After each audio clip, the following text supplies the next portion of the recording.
use of preposition in sentences. Preposition on. On का उर्दू मतलब पर या पे. When physical contact is shown.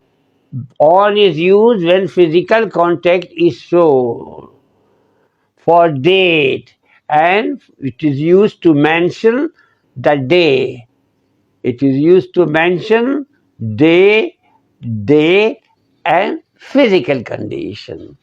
As for example, she reached Lahore on Friday. She reached Lahore on Friday.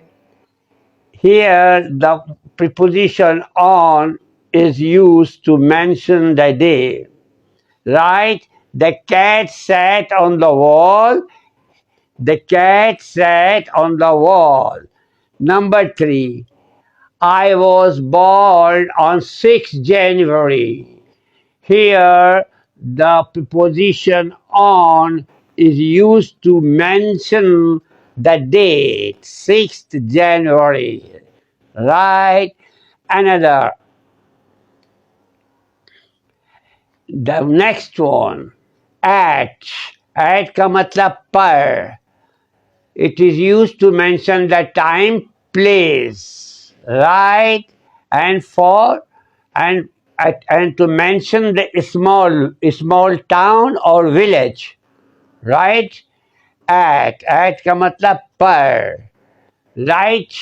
As for example, the match started at 3:30 p.m. Here, at is used to mention the time.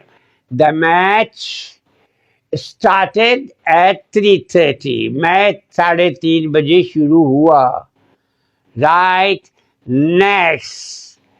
Now, next. It is used to mention also the time. Right? He decided to leave at Lalkana. He decided to leave at Lalkana. Here, the preposition is used to mention the place, and the place is Lalkana. Lalkana is a small town. Right? He decided to leave Lalkana. I met him on the way. I met him at airport. Sorry, I met him at airport. Here, the preposition at is used to mention the place. And which place? Airport. At airport. I met him at airport. मैं उसको airport पर मिला.